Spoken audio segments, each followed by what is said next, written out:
तुकोबाराय, भक्त शिरोमणी नामदेवराय, शांतीब्रह्म एकनाथ महाराज आदी सकल संतांच्या अहैतुकी दयेने चालू असलेला हा आपला दिंडी महोत्सव, दिंडीचे चालक मालक सर्वे सर्व असणारे आमचे परमादरणीय सिद्धेश्वरजी महाराज गाडवे यांच्या कुशल अशा मार्गदर्शनाखाली सुंदर अशा प्रकारचं या दिंडीचं नियोजन गेल्या अनेक वर्षापासून महाराज करत आलेले आहेत। आपल्या सगळ्या सहश्रद्ध भाविकांचं त्यांना सहकार्य आहे। तसंच पंचक्रोशीतून आलेले सर्व भजनी मंडळी, गायनाचार्य असतील, मृदुंगाचार्य असतील, नामवंत गुणवंत सर्वच जण या ठिकाणी अगदी आवर्जून उपस्थित आहेत। आपल्या भक्ती संप्रदायामध्ये श्रेष्ठ अशा प्रकारचं साधन मानलं भक्ती हे साधन। तसं पाहिलं तर काही साधन कमी नाहीत जगामध्ये, आहे का नाही? तुकोबरायचं का अभंग आहे ना, उदंड पाहिले अनेक तीर्थक्षेत्राचं महात्म्य अनेक ग्रंथांमध्ये गायले गेलेलं आहे। बरं, तीर्थ काय कमी नाहीत, आहे का नाही?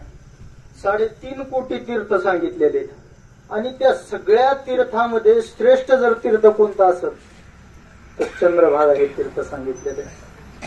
आणि ऐसा विटेवर देव कुठे, जसा पांडुरंग परमात्मा आपला विटेवर उभा आहे असा जगामध्ये कुठेही तुम्हाला काय नाही पाहायला भेटणार नाही। ऐसे संत जन ऐसे हरिदास ऐसा नाम घोष सांगा कुठे, अशा प्रकारचे संत महात्मे की जे या सोहळ्यामध्ये आल्याच्या नंतर सगळं काही विसरून जातात, आहे का नाही?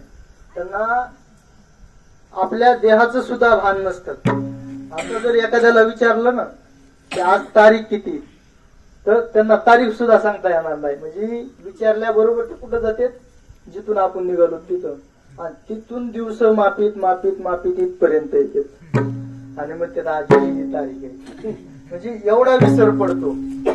आणि का पडणार नाही? कारण भक्ती सारखा श्रेष्ठ साधन नाही। बरं, साधनाचे वर्णन केलं नाही असं ज्ञान मार्ग सांगितला आहे का नाही? कर्म मार्ग सांगितलेला आहे, उपासना सांगितलेली, पण भक्ती हे एक अलौकिक अशा प्रकारचं साधन आहे ज्याच्यामध्ये काय भुक्ती मुक्ती फुकाच साठी जे ज्याशी पाहिजे ते आहे रे। ज्याला जे पाहिजे, कोणाला भक्ती पाहिजे असेल, कोणाला मुक्ती पाहिजे असेल, किंबहुना इहलोकातले सुद्धा व्यवहारिक सुख जर प्राप्त करायचे असतील तर त्याच्यासाठी सरलतम आणि योग्य जर मार्ग कोणता असेल तर हाच मार्ग आहे।